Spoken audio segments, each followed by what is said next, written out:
Ever wondered why that delicious tropical fish you caught might not be as safe to eat as you thought? There's an unseen danger lurking beneath the waves, a silent adversary that can turn a delightful catch into a deadly meal. Enter Ciguatera, a foodborne illness that has proven to be a formidable foe for fishermen and seafood lovers alike. This malady is caused by consuming certain reef fish whose flesh is contaminated with toxins. But these toxins aren't naturally occurring in the fish. Instead, they originate from dinoflagellates, tiny marine organisms that dwell among coral reefs. The toxins they produce climb the food chain, accumulating in larger predatory fish, and ultimately end up on our plates.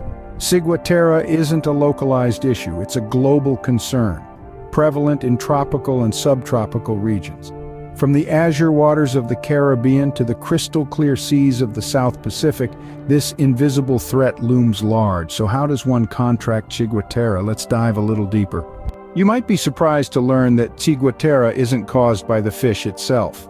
Rather, the toxins that cause this illness are produced by a microscopic organism known as a dinoflagellate, which lives on or near coral reefs. These tiny organisms are the unseen culprits behind Ciguatera. Here's how it works. Reef fish, which are part of the food chain, consume these minuscule organisms. As larger predatory fish eat the smaller ones, the toxins accumulate in their flesh, a process called biomagnification. This means that the larger the fish, the higher the potential for a dangerous level of toxins. Over time, these toxins build up to a level that can cause serious illness in humans when consumed. And the scariest part, these toxins are heat stable, meaning they're not destroyed by cooking. So, no matter how well you cook that fish, if it's contaminated, the risk remains.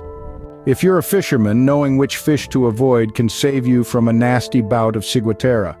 Let's dive right into the heart of the matter. The Caribbean is a treasure trove of marine life, but lurking beneath its azure surface are some species that can pack a punch more potent than their vibrant colors.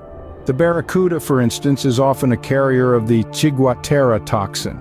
Its size and predatory nature make it a prime suspect, but remember, size isn't always an indicator. Next on the list is the grouper. This bottom dweller is a fan favorite for many, but it too can be a host for the toxin. Just like the barracuda, the grouper's predatory lifestyle makes it a potential carrier. Slithering in at third place is the moray eel. Its elusive nature and preference for rocky crevices make it an exciting catch, but it's also a common carrier of Ciguatera. Rounding out our list are certain types of snapper. While not all snappers are carriers, it's best to stay on the safe side and be cautious with species like the dog snapper and the mutton snapper. The key takeaway here is that both recreational and commercial fishermen are at risk. It's not about the size, color, or popularity of the fish, it's about their diet and habitat. Remember, even if a fish looks healthy, it can still carry the toxin. So, what happens if you eat a fish contaminated with Ciguatera toxin?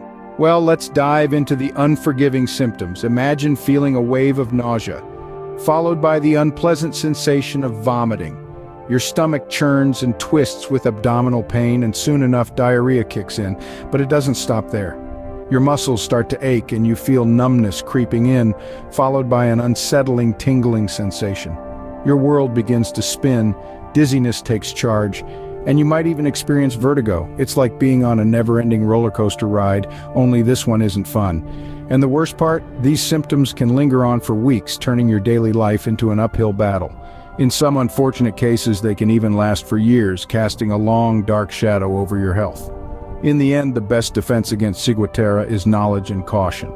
The world beneath the waves is full of wonders, but also hidden dangers. Ciguatera, the unseen menace, silently infiltrates our food chain through toxic algae consumed by fish. The notorious culprits often include the barracuda, grouper, and amberjack. The symptoms of this illness can be harsh, ranging from gastrointestinal distress to neurological complications. This tale serves as a reminder of the caution needed when venturing into the sea's bounty. Stay safe out there, and remember, when in doubt, leave it out.